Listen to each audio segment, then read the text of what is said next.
Hello friends, welcome back to our Tsinfo YouTube channel. So in this video we are going to discuss the SharePoint Online weather web part.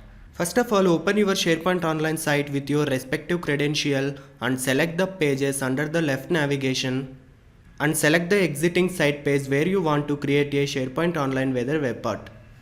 Yes, SharePoint Online weather web part is used to explore current weather based on the specific location.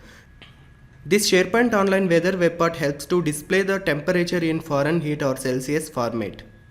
And also by using the SharePoint Online weather web part, it will display the current weather and forecast for the next 2 days by using the MSN weather. Now I will show you exactly how to create a weather web part. For that, click on the edit icon and here select the circled plus to add a new web part. Now search the weather and select the weather web part under the search results. Once weather web part is added, now add a title like weather report.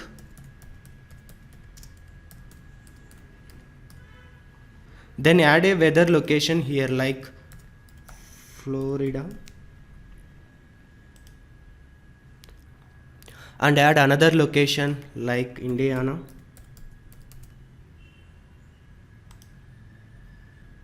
And add one more weather location like Georgia.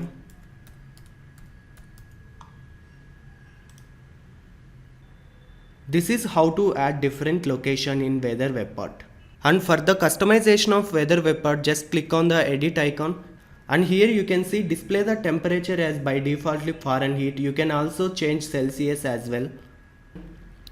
And you can easily edit the specific location by clicking the edit icon. Here you can see if you want to change the location display name, just turn on the toggle option and here change the location display name and select the move option to reorder the location like this.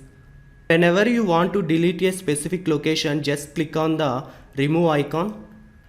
See, our location is removed. And once you complete the all changes, just click on the republish button.